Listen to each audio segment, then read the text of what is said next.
So welcome everyone to ITMC Bitesize. I've just given a couple of names, but it is a bite-sized version today.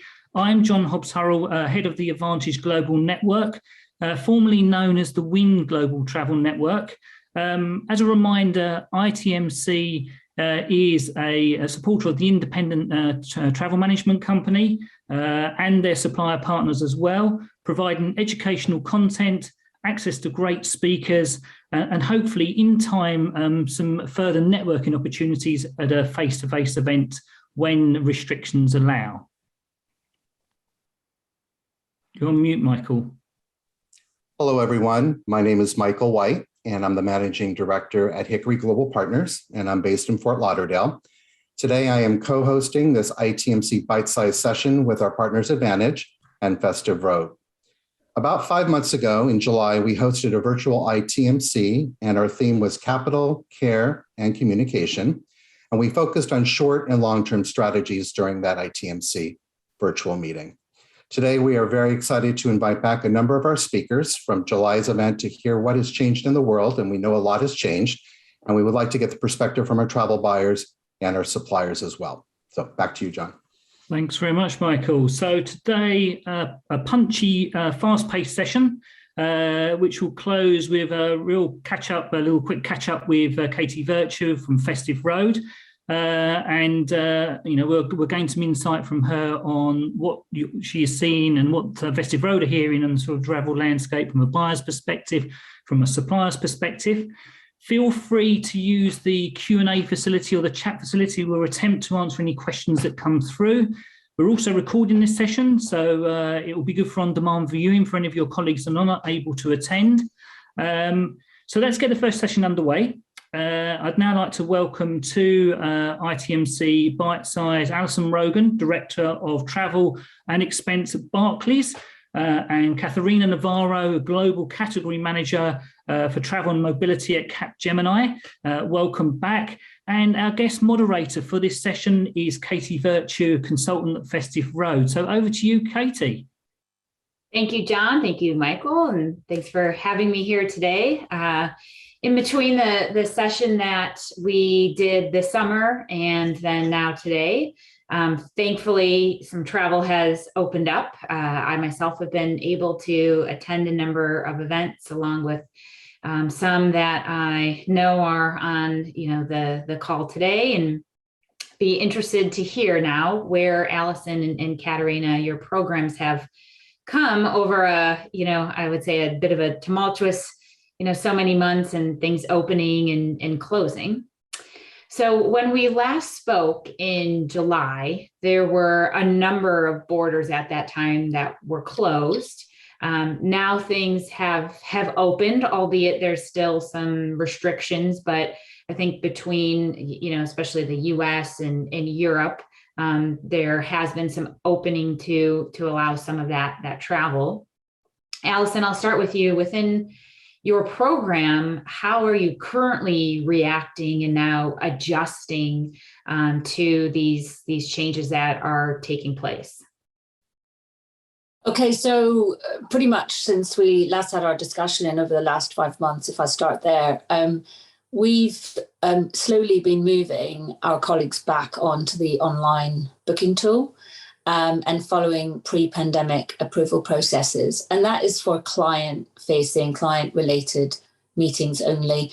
We're not forcing our employees to travel. It's, if they want to travel and they feel that there's a critical business need to do so, then they can go on and book online and follow the approval processes that we have built into the tool. Obviously, there's a number of factors that we consider before we move our employees back online. So, there's only certain markets, certain destinations. It's all based on vaccination rates. We do encourage our colleagues, they have to be vaccinated in order to travel. We have the tools and technology in place. If they have any questions around testing, if they need to be tested on arrival, what does that look like? So there's a lot help for them in advance, so they can pre-book their PCR tests or antigen tests, etc., and that can all be expensed. So there's a process in place for colleagues who have been travelling, and we have been seeing travel, particularly domestically, transatlantic, within Europe. Obviously, the latest situation, we haven't made any adjustments to that as yet. We're watching and waiting. It is a quiet period in December anyway. People don't tend to travel on business in the month of December. So I think it's a watch and wait. We may review our position over the coming weeks. But at this stage, it's business as usual for those markets that we switched back on. We aren't encouraging colleagues to travel for internal meetings at the moment because we were bedding in our return to office plans as colleagues were returning to their offices. Just added complexity of colleagues coming in from other locations to those offices whilst colleagues were trying to get back into returning. So we made a decision not to travel for a non-client related travel for the remainder of 2021. Got it. Okay. Yeah, sounds like where a number of organizations are in terms of ready to go. You've had this time to put plans in place, slowly opening up, and seeing some people get back on the road. Katerina, are you seeing something similar within your organization? Anything different in terms of the current environment? Similar and different at the same time. I think we never closed down our booking tools. Our booking tools and agency were always open. But at the very beginning of the pandemic, we put in a very solid security approval flow. So any booking is going to the security team that we have centralized. And they have a request to not only check the security of the trip and the destination, but to also get approval from our board member for the trip. So anything that's international is a board member approval only. So it's business critical. It's very limited in internal meetings right now. And that really has been there since the beginning. And even with borders opening up again, that was not so much a trigger for us. It's more the safety of our people. So it's really the COVID situation that is not only just changing day by day of going somewhere, but the question also, if people decide to go somewhere, what's the risk of them being able to come back out afterwards? So on this, really, we're keeping the same tight controls we had in the very beginning.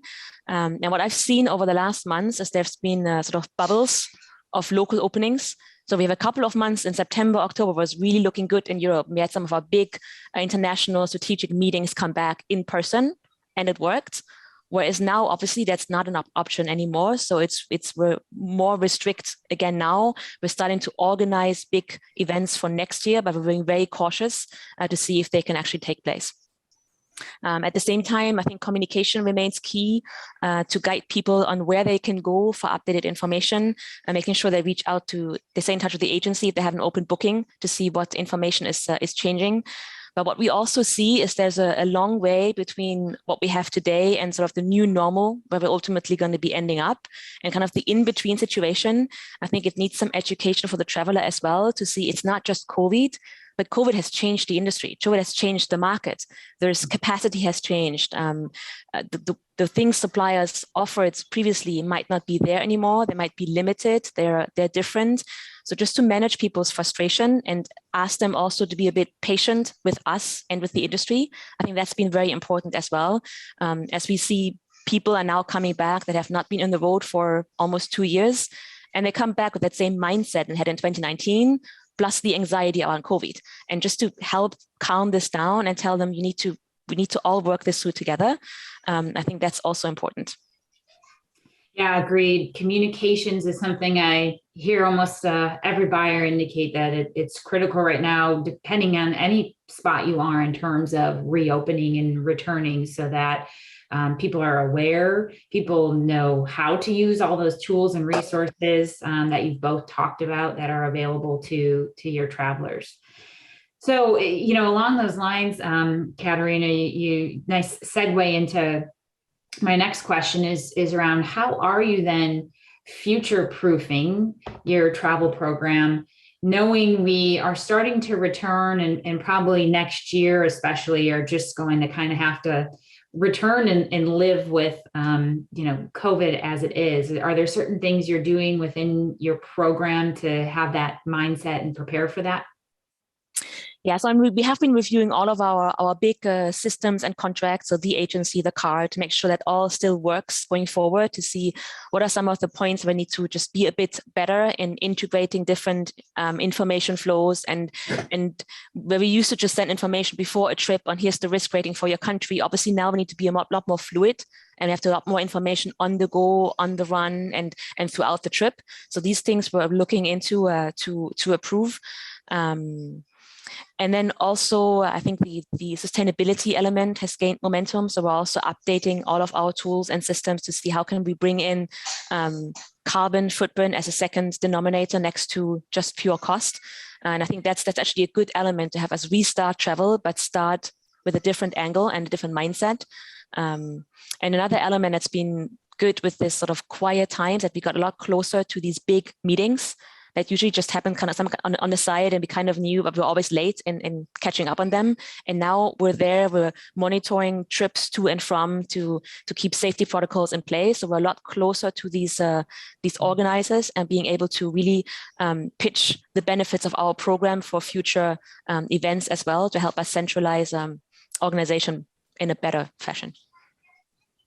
Great, and I like the use of the term fluid, because it's definitely seems like that's going to be a big theme for next year, having to adjust and be flexible. Sustainability, absolutely, and I think that falls in line with kind of those broad themes. We hear people saying need to be addressed around people, planet, and profit, and thinking about that for next year. Allison, how about on your end at Barclays? Are you thinking about certain things to establish within your program as we, kind of just live with this next year while returning to travel? Yeah, absolutely. Similar to Katerina, sustainability is going to play a more significant role, always did play a significant role in our program, but, heightened, even looking at, some of the quick wins in moving colleagues from air to rail, for example. So all of that's being looked at the moment. And we have been using, we have been busy these past 2 years. The tools that we've identified around keeping in touch with our colleagues on the go, we actually have implemented a mobile application that does just that. And even with the chat functionality, that if our colleagues are on the road and the situation changes and they need to change their flights, they can engage with an agent via chat through the mobile app, which is a really neat feature because, when they're on the go, they might be in a different time zone to their PA, it might be out of hours, might be over the weekend. So rather than having to phone after hours support, they can connect with a travel counsellor via the chat functionality and make the change to their itinerary. So those kind of features, I think, will become more critically important in the new world, because it will become more self-serve, become more digital, and trying to kind of deal with that, with the situation, right? So if you keep the processes manual and having your C-suite involved in continuously having to approve travel, it could become debilitating for them, right? Because they have other responsibilities. So we have to think a bit smarter in our approach, and, educating our colleagues and making sure that they have the right information at the right time will be really important, because it will come to a point, and I think the next 6 to 8 months is going to evolve considerably, because if you think about it, it doesn't matter whether you manage a program 100%, 100% of a travel manager, whether you manage travel off the side of your desk, there's no experts here. That we can't predict what the next 6 to 8 months holds. I think we're doing the best that we can in preparing our programs, right? It's not, I think Katerina alluded to it earlier, we're still facing challenges with capacity, whether that's hotels not fully opened at the last minute, they become quarantine hotels. We're not notified in time, so we are facing a lot of those challenges, and flights, just capacity is just not back yet, because it's a chicken and egg situation. Suppliers are waiting for corporates. Corporates aren't ready to make those big, tough decisions yet. So I don't think we can completely future-proof our program at the moment. We can only be as prepared as we can be, and keeping very, very close with our suppliers. Because there is, even if you think about ground transportation, you think about car rental. We're all challenged at the moment around vehicles actually being available for our colleagues who are driving around. So yeah, I think trying to future-proof is a bit of a challenge, but it's just going to be constantly evolving. My opinion is it's the next 6 to 8 months is a watch and wait. Yeah, and to your one point, it sounds like the good process, which both of you have maybe done in terms of you've looked at the end to end, what that experience is, how much can you do right now to support, enable that, and then just be ready to adjust throughout. Mm-hmm. Okay, so, sorry, John, did you have a question? Yeah, I was just going to ask both Alison and Katharina very, very quickly. Obviously, you've alluded to, Alison, the internal trips that have been replaced, perhaps, obviously, to this very typical sort of online type engagement. Mm-hmm. How likely are they to come back when the company obviously has got used to working in that environment? Do you think domestic travel has gone significantly, or it will come back at some point? But we've completed an exercise actually using the Festive Road purposeful travel model. Mm-hmm. We've actually undertaken that exercise within our own organisation and actually sat down with the businesses who generate that non-revenue, non-client type travel. I absolutely believe there will be a proportion of that travel that will return. The percentage will be lower, for sure, because we've obviously demonstrated in the last 18 months that collaboration tools do work. But we've actually been able to, in engaging with these businesses, categorize the travel that will return so we can set appropriate budgets for 2022. So I think we'll take a view again in 6 months, but we have right-sized that spend based on the exercise that we undertook. And I think the purposeful travel model was really, really helpful to do that. Thanks for that. Katharina, anything you want to add on that? Yeah, no, I agree with Alison. I think there's a certain portion of internal travel that's going to come back. I mean, I'm an internal traveler. I'm going to go back and see my teams, maybe differently than before, more trip bundling, reducing the number of day trips and the like. But we cannot forget there's certain things like corporate culture that doesn't transmit through Teams, through Zoom calls. Mm-hmm. There's people who join the company and all they've ever seen is their home desk and a virtual environment. So to bring those people on and really share what it is, our corporate values, and this kind of spirit, that makes a company culture, you need to bring them in as a team. And I think these meetings, these internal meetings are going to be different. I think we've learned to look at PowerPoints and Excel spreadsheets over a virtual meeting. That is fine. But what we need to do is get together every once in a while and just get together as people and interact, have a coffee, have fun, to know each other, to then go back to our home office and be productive again. Mm-hmm.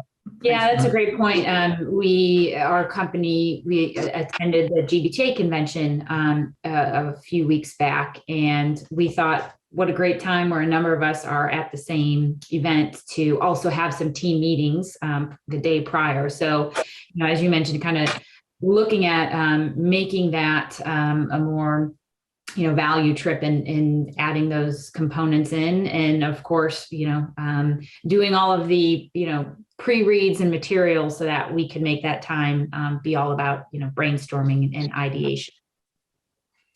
So moving into one of our final questions, everything we've talked about, whether it's, everything you've put in place right now for travel as it is starting to return, other tools you have to try to help do some future proofing. Katharina, I'll start with you and then come to Alison. What are you viewing as the role of the TMC to help with some of these adjustments? So I still see the TMC as sort of the central marketplace and the central integrator of all of these tools, because ultimately that should be the first and only point of contact for the traveler. I always say I don't want my traveler to understand all the complexity we're trying to manage in the background. There needs to be a front end, and be it an app or a computer screen, it's the agency, it's the tool, and all the different things we put in behind to make it work, like the security guidance, like the different apps and functionality. That's us plugging in and plugging out. but for the end user, it's just the TMC. And I think that's a great positioning for the TMC, again, to be that centerpiece of a travel program. Great. Allison, what's your view? Yeah, I agree with Katerina. I mean, our relationship with our TMC is critically important and has always been, but pre-pandemic. We very much see them as an extension of our own team. And, we have dedicated resources that support us in, if you think about the TMC, every service that we deliver beyond TMC still touches the TMC in some form. So, they are an outsourced provider of the services that we deliver. So there's an element of procurement that we deliver to the bank, sourcing deals and managing suppliers, but that core service that's delivered to our colleagues in the bank is delivered through the TMC. So, and that will continue to be the case, right? So, there's a lot of challenges coming down the track for us that are not COVID related, right? Such as strong customer authentication. These are the kind of things where that's going to have an impact on the TMC as well. It's not something that they can necessarily influence, but it's something that they're going to need our support. We're going to have to partner with them. And NDC content, right? So things like that, I think, are challenges that are coming down and facing the buyers over and above the pandemic-related challenges that we're facing right now. And we're really going to need to work very, very closely with our TMCs on that. All right.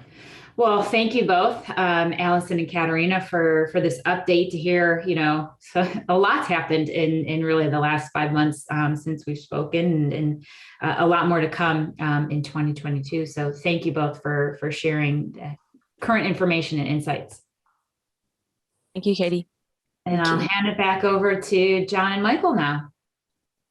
Thank you, Allison. Oops, I thought I was muted. So thank you, Allison, Katerina, and Katie. That was really informative. I took away a couple of huge points, that being agile is going to be a huge component moving forward, and that the new normal is just going to keep changing. And so we have to evolve and keep on changing our positions based on the environment. So thank you very much for that informative session.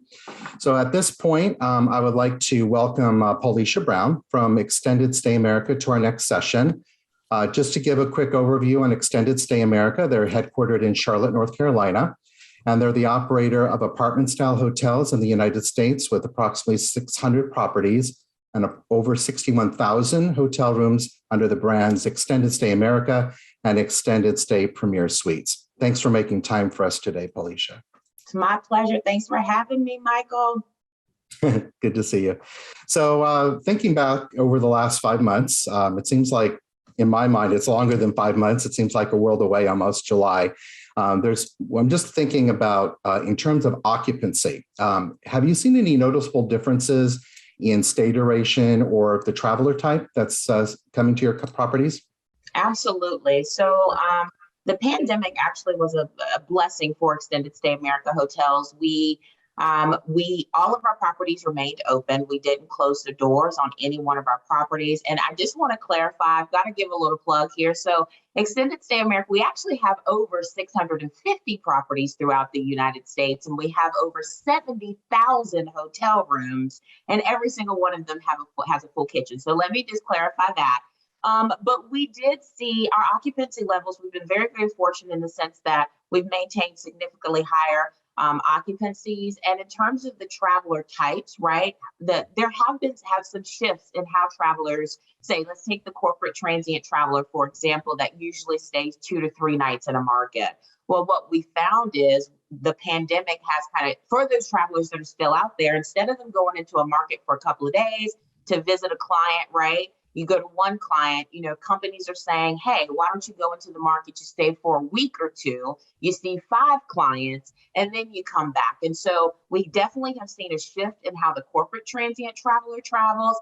And then Extended Stay historically, our client mix is 65% business traveler, right? So we provide over 1 million hotel rooms annually, specifically to business travelers. So there's definitely been a shift and the customer mix that we've seen. And then also to note, the length of stay has increased. So travelers are staying longer and they feel safe in an extended stay hotel, right? When you walk in, you don't have big gathering areas where you sit down to happy hour and have a couple of drinks and chop it up with your partner or net. You go into an extended stay America hotel, you go to your hotel room and you handle your business. So there's definitely been a shift in the types of travelers that are staying at our properties and the lengths of stay. And then our occupancies we've done really, really well. We're very, very fortunate. So based on this longer stay and based on maybe relocations or that sort of thing that we're seeing that different mix, have there been any specific need changes within that demographic? Has your hotels changed any type of internal processes based on the pandemic?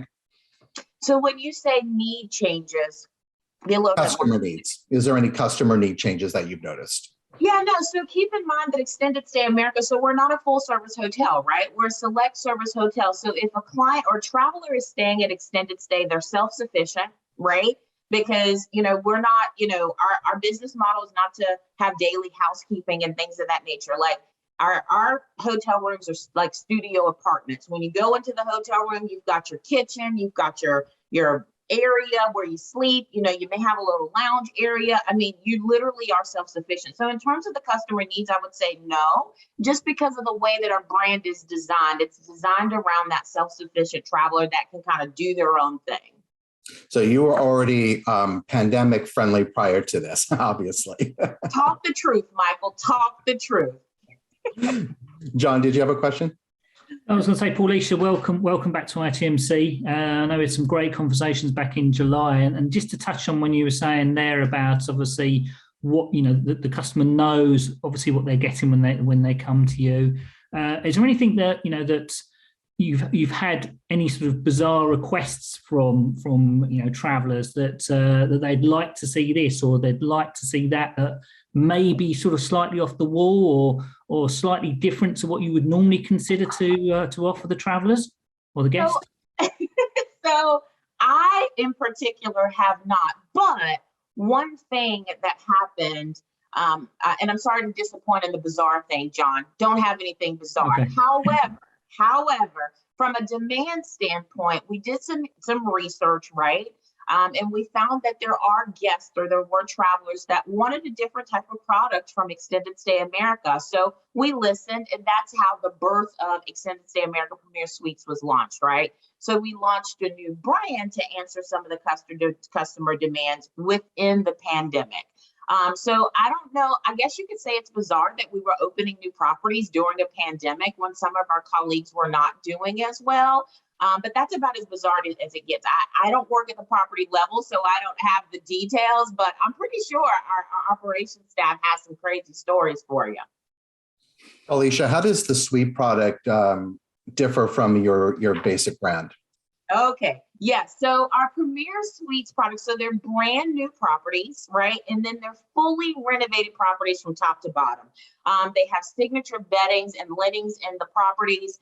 There's increased storage area in our core properties, which are the extended stay non-Premier Suites properties, right? You get a grab and go breakfast. Whereas with the Premier Suites product, you can get eggs in the morning. There's a healthy breakfast offering.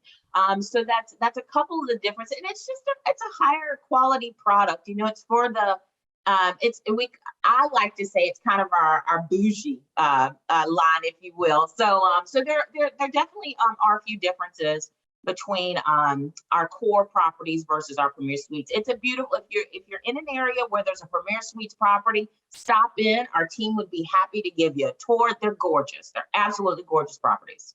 So for the executive relocation or extended stay, this would be a perfect offering for them. Absolutely. Absolutely. So I have one more question, and I believe I can wrap this up. So I'm just looking, you have a crystal ball in front of you, hopefully, Paulisha. We're looking for your predictions in terms of what you see the lodging demand, not just for extended stay, but for the overall sector in the next by next year, at the end of the year. Do you have any thoughts on that? Of course. So I think that I think travel is going to continue to come back. I think the demand for hotels are going to start coming back. Fortunately for us with Extended Stay America, our leadership team has been gracious enough to allow us to start to travel again. So had the opportunity to get back out there the last several months. And the in-person piece that just doesn't go away. I mean, we're all tired of, being behind the camera, right? There's nothing like the electricity that you feel when you're in person with someone. So I think that travel is going to continue to increase for extended stay, right? Because of the verticals that we focus on, the demand is going to continue. If COVID gets under control, right? The borders will continue to open. We'll have those inbound US travelers, right? That are to fill up our hotels, not just Extended Stay America, but our colleagues as well that are in full service or wherever. And then also with the infrastructure plan, right? Although we may not see the benefits of the infrastructure plan for the next several years, with some of the planning that goes into place and all the things, we'll start to see our industry, right, start to benefit from some of those changes as those, the monies and funds and things come into fruition. So I think that people are tired of staying at home, myself included. We're ready to get back out there. I think that companies are going to continue to make adjustments, right? Especially when it comes to extended stay type products. Clients are asking for extended stay. There's a shift in the market where those corporate transient travelers, they want an extended stay product. And if you do not have Extended Stay America hotels in your hotel program, shameless plug, Michael, but if you don't have an extended stay product in your portfolio, in your hotel program, you are doing yourself a disservice because travelers want to stay at extended stay type properties. They have their kitchens. They can boil a pot of water if they want to, right? They can fry an egg if they want to. And an extended stay, I mean, you get tired of living out of a mini fridge and a microwave. I do after a couple of days. So I think that we're going to continue to see travel come back and people are just ready to start shaking hands and rubbing elbows again. Yeah, I think that's a really valid point about taking control of your environment and your stay, which makes you more comfortable and more productive. So the shameless plug, I'm all for it. I think that's a really good suggestion to open that up because obviously for those who will be traveling, the more comfortable you are, the more productive you are in your business life. So that really goes hand in hand. And that mental health piece, we can't forget that these calls are great, but it doesn't replace, working together, getting to know your colleague. We heard that earlier with our other speakers. So thank you for your time. John? Yeah, thanks very much, Paulisha. Again, great conversation there. Don't worry about the plug. Obviously, it's always good to get the message out there. One thing I would ask finally from you is just that one of the things I've been hearing from this side of the Atlantic is that, typically in certain states, certain of the sort of leisure influenced cities, let's say, Florida, Orlando, maybe in Vegas, New York, that sort of thing, the occupancy levels have been through the roof or been really high. And as a result, average daily rates have gone up as well. Have you noticed that within your brand, within your product portfolio, that you've got certain hotspots that are really doing well and others that are doing okay, but not as well as some of those other areas? Absolutely. Absolutely. And it's kind of interesting because our portfolio or our client is heavily in the business sector, and like 65% of our travelers that stay at our properties are business travelers, but now we do see an increase of leisure travelers. So it poses, we have a unique issue where our property is full, right? And we have the leisure guests that want to stay with us, and we have the corporate guests or the business travelers that want to stay with us. So we have a good problem. But yes, we do see an increase with leisure travelers staying in our properties. And again, they want to feel safe. You know what I mean? They don't want to stay in a full service property. Now there are of course travelers that do want all the bells and whistles. But yes, absolutely, we're seeing some of the same things. And then there are markets where they're not. The travel is just not there in those particular markets. So yes, we're seeing some of the same things as our competitors and our colleagues are seeing. Thank you very much, Paulisha. Thanks for your time today. Great to see you again, and hope you'll come back soon and give us an update and join us again for one of our ITMC events. So thank you very much. I'd now like to welcome back Katie Virtue. Hi, Katie. Hello, John.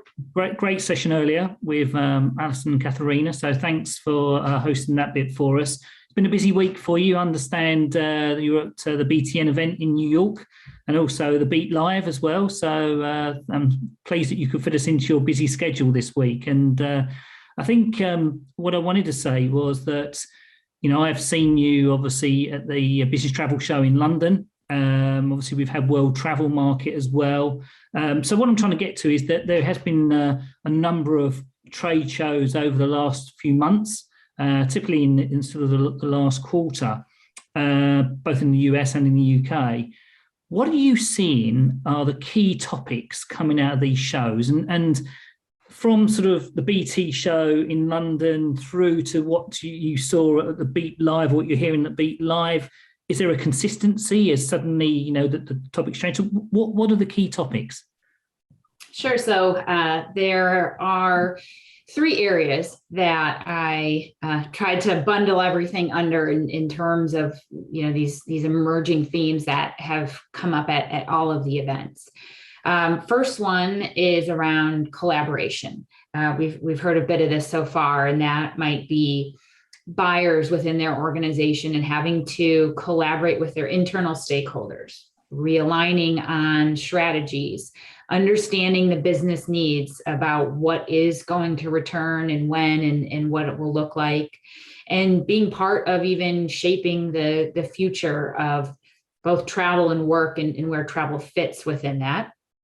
There's also, you know, a lot of buyers who are talking about the importance of collaborating with suppliers. We heard that from Alison and Katharina, and the need to do that with suppliers, and looking at, you know, what can we create and do together, you know, next year as travel picks up. And then also, you know, there was a call in terms of suppliers to continue to collaborate with each other, explore different partnerships that are out there, or, you know, how the partnerships among suppliers can bring benefit and added value to buyers, whether that's through data or innovative technology and tools. You know, kind of all under this, how do we collaborate to keep things moving forward? One of the examples that was really apparent in terms of collaboration was NDC. And I know that was mentioned earlier around, you know, the importance of NDC and content. This was actually an area of a bit of frustration this week at the Beat Live. And I think we hear that, right, in terms of, are we getting anywhere yet with NDC? But we are. There's lots of examples out there. I know, you know, John and Michael, you could share some within your own agencies of where that's gone. And I think it's the need to change the terminology and talking more about, you know, new modern retailing and a better shopping experience and the value coming from that. So I think people are looking at, you know, how can we shift that discussion point beyond the term NDC? And then, you know, collaboration is interesting. We started to get into this a bit, and this could be a whole session of itself, is this internal travel. And at the Beat Live this week, we were talking about it in terms of collaboration travel, because one of the biggest reasons people are going to want to travel for internal is to have their teams brought together to collaborate. And if you're moving to more hybrid, dispersed workforces, that's going to be critical, especially from some industries, some companies where, you know, employee engagement and retention is key, especially in this market of trying to hire. So, you know, I think programs, buyers figuring out what that means for their program, how do they enable these internal meetings to take place more effectively next year? And what are the suppliers' solutions for those? You know, whether it's the content available for those, how they're booked. So collaboration was one of the themes that I've heard loud and clear in the last few months. Another theme was just around, let's continue the momentum of change that we've had in the past year. many companies, buyers and suppliers had a chance to step back a bit while things were a little quieter and take a more strategic look. And a lot of changes did take place, whether that's better utilization of mobile apps or a more digital look at, your program, looking at that experience from end to end of a trip. So we've heard about all of these changes, and I think there's this worry that as volume picks up, let's not return to the craziness of where we never got to be more innovative, think strategically, talk to our travelers more often and hear from them. Mm-hmm. And obviously, comment on that, if I may. I'm sorry to interrupt. I keep hearing you talk about simplification, right? And kind of this world in the last couple of years has forced us to be more innovative. And I think Allison and Katerina were talking about the simplification of the travel experience for change and to be agile, so that as things happen en route, that duty of care piece, you're not going through hurdles of approval. So it's good to hear that you're seeing that as well in your conversations with the broad spectrum. Is that fair to say? Yeah, and one of the suppliers was the chief revenue officer for American Airlines. He was being interviewed, and he said, we need to make it easier for people to do business with us. And I think a lot of, people in corporate travel in the room, all different types of suppliers, that resonated in terms of, is it easy? Is it simple for the traveler to do business with us?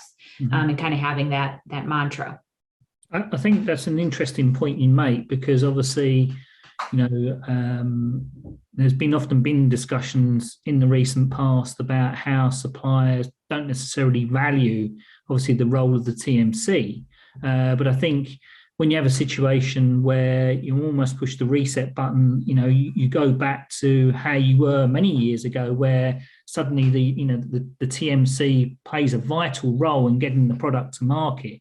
So do you see that, that shift is here and now? The fact that obviously Americans saying that, I know that, British Airways, for example, have become a little bit more trade friendly, let's say, as well. And there are other examples out there. So, that's, hope that obviously shift continues. I'm sure it will. Any thoughts on that, Katie?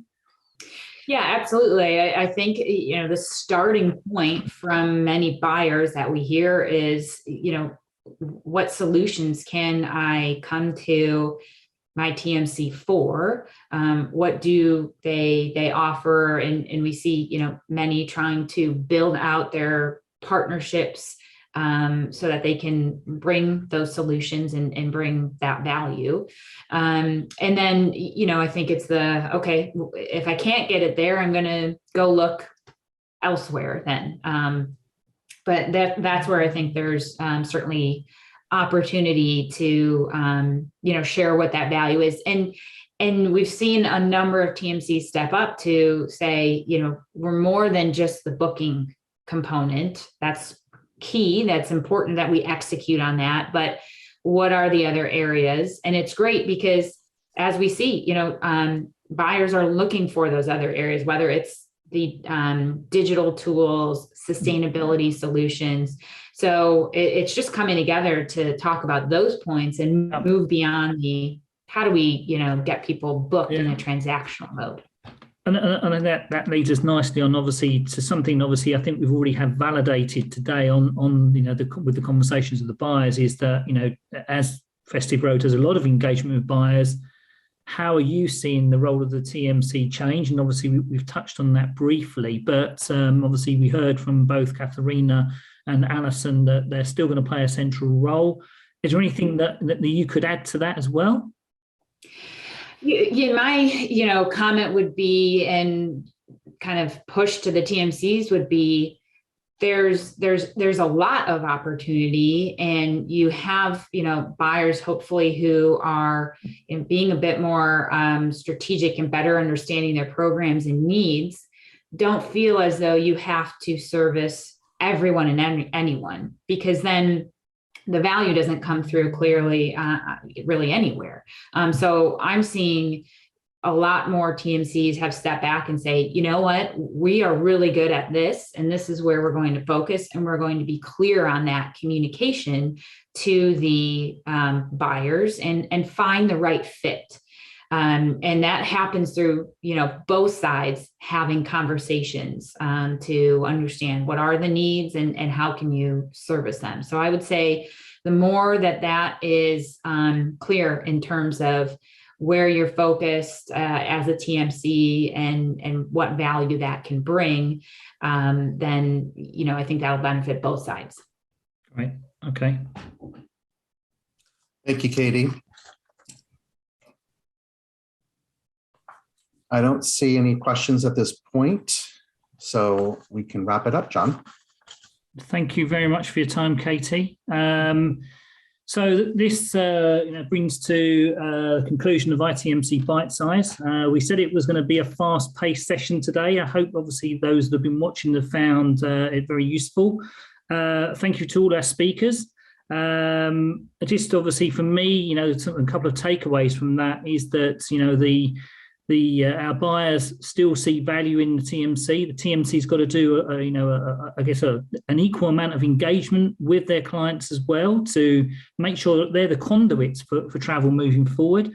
Travel programs are going to be fairly fluid moving forward. I think we're going to have to live with that, and travel programs may reduce in size to a certain extent. Where there might be more international but less domestic.